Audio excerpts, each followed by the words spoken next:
अस्सलामुअलैकुम। कैसे हैं आप सब लोग? उम्मीद करती हूँ सब लोग खैरियत से होंगे और खुश होंगे। अल्हम्दुलिल्लाह मैं भी बिल्कुल ठीक-ठाक हूँ। तो जी आज है छठा रोज़ा और छठा रोज़ा भी आप लोगों को बहुत-बहुत मुबारक हो। तो यहाँ पर जी ये सुबह का तो टाइम नहीं है, मतलब बहुत सुबह का टाइम तो नहीं है, ये लगभग 12 बजे का ही टाइम है। तो यहाँ पर आज जो है ना मैं छोले बनाने लगी थी। वो अपनी बेटी की फ़रमाइश पे, क्योंकि आजकल वो रोज़े रख रही हैं, तो उनकी फ़रमाइश ही पूछी जा रही है कि क्या बनना है। तो उन्होंने कल ही कह दिया था मुझसे कि मम्मू कल को आप छोले और राइस बनाना।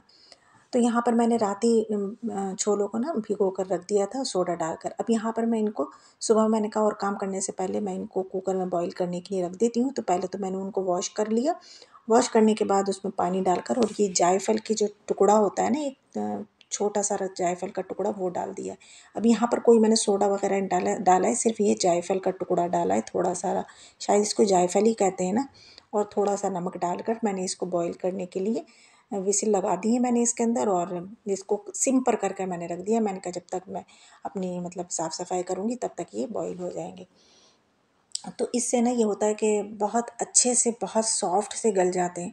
कोई इसमें सोडा वगैरह डालने की ज़रूरत नहीं पड़ती और ये बहुत आसानी से गल जाते हैं। अब आप लोग आके देखेंगे कि कितने कैसे मतलब कैसे गले हैं ये।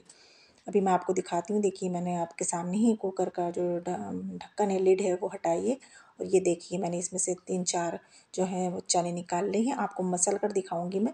देखिए कैसा गल गया है ये। इतने सॉफ्ट गल जाते हैं ये मेरी अम्मी ने मुझे बताई थी। पहले तो हम सोडा डाल के ही गलाते थे, लेकिन ये अम्मी ने अब मुझे बता दिया है ना। तो वही है कि एक से एक को पता चलता है तो इंसान दूसरों से शेयर करता रहता है। तो ये मेरी अम्मी ने मुझे बताया था। तो मैं अब जब से मैं इसी तरीके से ही अपने चनों को जो है ना बॉईल करती हूँ। तो यहाँ पर मैंने मसाला इसका भून लिया था और मसाले में ये सारे डाल दूँगी। और अच्छा थोड़े से ना मैंने आज मैश करना भूल गई थी। ये तो ख़ैर मैं अपने बेटे के लिए निकाल रही हूँ। मैंने कहा वो शौक़ से खाते हैं ये बॉयल तो मैंने कहा मैंने थोड़े से उनको दे दूँगी। तो यहाँ पर ना मैं ये बस ये करना भूल गई थी कि थोड़े से मैं मैश कर लेती हूँ कुकर में, थोड़े सारे, ज़्यादा नहीं, सबको मैश नहीं करती हूँ, थोड़े सारे। तो मैंने ये इस भगोने में ही थोड़े से मतलब चम्मच से ना कुछ घोट से लिए थे, कुछ घोटे थे और सब नहीं घोटे थे कुछ। इससे ग्रेवी जो है ना थोड़ी गाढ़ी-गाढ़ी सी हो जाती है। तो ये मैंने चने वग़ैरह बना लिए। ख़ैर बड़े मज़े के हो गए थे आज। चने वग़ैरह बहुत अच्छे हो गए थे। तो यहाँ पर ये मेरा होममेड मसाला है, ये मैं बनाकर ही रखती हूँ। अभी फ़िलहाल मैंने रमज़ान में नहीं बनाया था, क्योंकि ये मेरे पास रखा हुआ था फ्रिज में।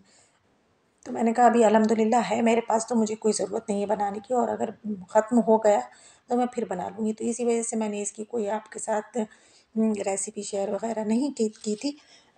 इंशाल्लाह जब कभी बनाऊँगी तो मैं आपके साथ शेयर कर दूँगी। तो यहाँ पर ये शाम का टाइम है, तो यहाँ मैं बनाने लगी थी छोलों के साथ दही फुल्कियाँ भी ज़रूरी होती हैं, तो वो दही फुल्कियाँ बना रही हूँ। अच्छा मैंने बेसन वग़ैरह सुबह में ही सब करके रख दिया था। तो ये शाम के टाइम मैंने सबसे पहले फुल्कियाँ बना ली, क्योंकि ये भी सॉफ्ट होती हैं, ज़रा दही में डाल लें तो सॉफ्ट हो जाती हैं। तो यहाँ पर मैंने फुल्कियाँ वग़ैरह बनाई और राइस बनाए थे, ज़ीरा राइस बनाए थे। और आज कोई पकौड़ी वग़ैरह नहीं बनाई थी, क्योंकि हस्बैंड ने कह दिया था कि मैं समोसे बाहर से ले आऊँगा, तो समोसे आ जाएँगे। तो बस ये डायरेक्ट हम आप लोग तो देख ही रहे हैं। ख़ैर हमारे यहाँ कोई ऐसा इफ्तारी में कोई बहुत ज़्यादा दस्तरख़्वान लंबा चौड़ा नहीं लगाया जाता है, क्योंकि खाना नहीं खाया जाता है, और फिर बचे तो भी ज़ाया होता है, तो वो अच्छा नहीं लगता है कि बर्बाद करने से क्या फ़ायदा है। उतना ही बनाओ जितना यूज़ में आ जाए। तो बस ये मैंने बना लिया था, माशाल्लाह से खूब हो गया था, और इसमें से थोड़ा बहुत बच भी गया तो वो मैंने रख दिया। ख़ैर फिर वो काम आ जाएगा। तो यहाँ पर मैंने फुल्कियों कह रही हूँ, फुल्कियों का भंगार भी लगा दिया था। फुल्की जब जब तक भंगार उसके ऊपर नहीं हो ना ज़ीरे का और लहसुन का, तब तक अच्छी मज़ा नहीं आता है। तो मैंने लगा दी थी। अभी थोड़ी आपको दही जो है थोड़ा पतला दिख रहा है, लेकिन थोड़ी देर के बाद मैंने देखा था तो ये बिल्कुल मतलब सही हो गया था। तो ये सब करा। ये बेटी ने हमारी अपनी डायरी वगैरह लिख रही हैं, उन्होंने रोज़ा रख रही हैं ना फर्स्ट टाइम, तो वो उसके ऊपर उन्होंने डायरी वगैरह बनाई है ये। तो उस पर वो कुछ लिख रही हैं, तो ये सब ये मैंने कहा लाएँ मैं ये भी शेयर कर देती हूँ आप लोगों के साथ। तो बड़ा खुश हैं वो, रोज़े रख रही हैं इस बार, तो बड़ा ही खुश हैं। तो यहाँ पर मैंने अब चावल भी बनने को रख दिए, तो साथ साथ मैंने कपड़े भी वॉश करे थे। आज वॉशिंग मशीन लगाई थी, तो चावलों को दम लगाकर मैं छत पर जाऊँगी और कपड़े फैला कर आऊँगी। काफ़ी सारे कपड़े हो गए थे, जब से रमज़ान शुरू हुए थे मैंने तो वॉशिंग मशीन लगाई ही नहीं थी। तो यहाँ पर ये सब चल ही रहा था, सब कर लिया था। अब रोज़ा से भी निमट गए थे, अब मैं यहाँ पर चाय पीने बैठ गई थी। इसके बाद फिर अब वही है, बर्तन वगैरह वॉश करेंगे, फिर नमाज़ पढ़ेंगे, कुरान पढ़ेंगे।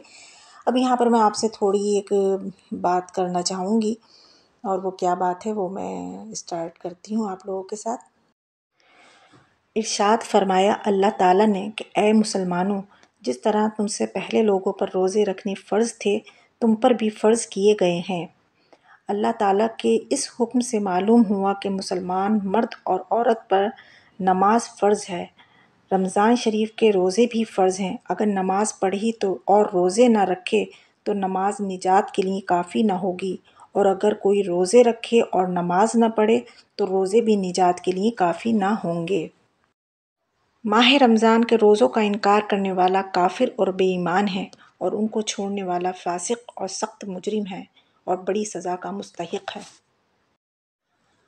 हुज़ूर सल्लल्लाहु अलैहि वसल्लम ने फ़रमाया कि कसम है उस ज़ात पाक की जिसके कब्ज़े में मेरी जान है, रोज़ेदार के मुँह की बदबू जो फ़ाक़े से हो जाती है वो अल्लाह के नज़दीक मुश्क की खुशबू से भी बहुत ज़्यादा खुशबूदार है।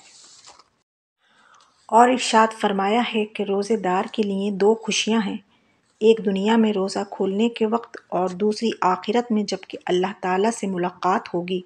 और क़यामत के दिन रोज़े रखने वालों के लिए अर्श आज़म के नीचे दस्तरख्वान बिछाया जाएगा। इस पर तरह तरह के खाने रखे जाएंगे। वो इस पर बैठकर बड़ी इज़्ज़त व शान के साथ खाने पीने में लगे होंगे। और जिन लोगों ने दुनिया में रोज़े ना रखे होंगे वो हिसाब के लिए क़यामत के मैदान में रुके खड़े होंगे।